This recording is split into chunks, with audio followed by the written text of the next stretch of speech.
Türkmenistan'ın halkını diktatorlar 32 yıldan beri ediyorlar. Haklarını bozuyorlar. Teviğ baylıklarını satıp pullarını oğurluyorlar. Halk kellesini kaldırma diyorlar. Diktatorlar emheme kulluğunu halka karşı türüp halkımıza basışlar ediyorlar. Men halkın adından emheme kulluğunu işleyen adamlara yüldünyen, hormatlanmayan, halkın içinde yigrenilyen hupsuzluk kulluğunun işlerleri. Siz narkoman psikitaydan kellesi giden diktatorları dinleyip Türkmenistan'ın halkını eziyen teröristik kulluğuna öğürlünüz. Sizin kulluğunuzun üstüyle Atalıoğlu ikisi Gurbanogul ve Serdar Berdimuhamedovlar Türkmen halkına genosid ediyor. Sizin kulluğunuz diktatorların eline oynatı terörist kulluğu oldu. Siz diktatorların esas halkı basış instrumenti boldunuz. Devletin behbidi deyip adamların konstitusyon haklarını bozup, korrupsiya edip Türkmenistan'ı bir üzüntülü ve katastrofa getirdiniz. Siz diktatorçılığa yol verip, diktatorları koğullap, diktatorçılığı östürüyorsunuz. Halkı korkutup, gözünün oğudunu aldınız. Siz Türkmen cemiyetinin intelligensiyasını doğuluyor ettiniz. Siz dine diktatorları koğullayan yallaklara yol verip, Türkmenistan'ı bütün dünyada maskara olmağına yol verdiniz. Bizim başka alacımız kalmadı. Biz sizlerin hemmeğinizi bir-birden tutup basmalı oluyoruz. Eden ettilik edip, konstitusiyanın üstüne tüy kurup, bizim konstitusyon haklarımızı günle bozup, sizde ne de vicdan, ne de namus kaldı. Diktatorlar ne mi deyse korkup, yallaklap, halka basışlar edip, halkı korkutuyorsunuz. Sizin basışlarınızdan değinmek için halkımız Türkmenistan'dan başka devletlere yaşamanı gideriyor oldu. İnni bollu edin. Kezzap narkoman Berdimuhamedov'un aydınını etmeyin.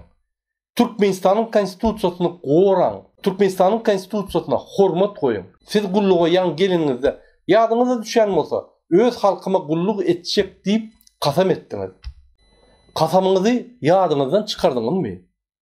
Halkın içinde şuraya yigrenci ol, yaşamağı neyme, oğur yani.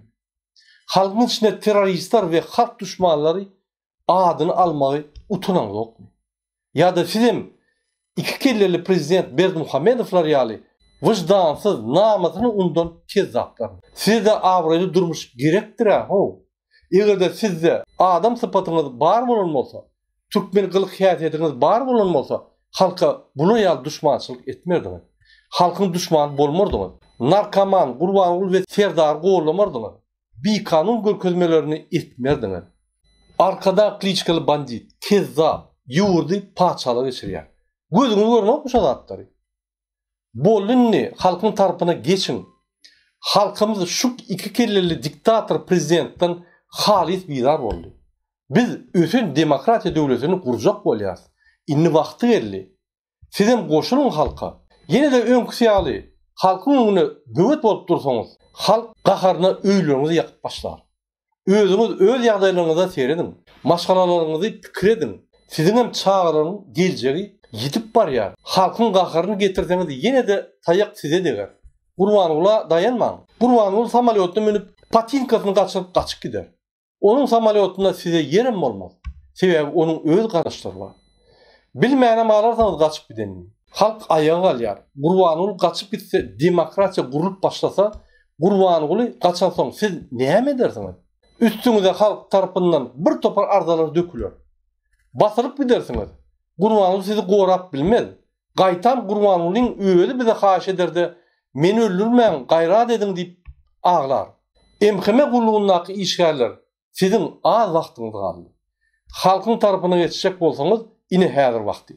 Bolmasa siz emheme teröristleri durulmak için halkımız öz taktikasını çalışmana mecbur olur.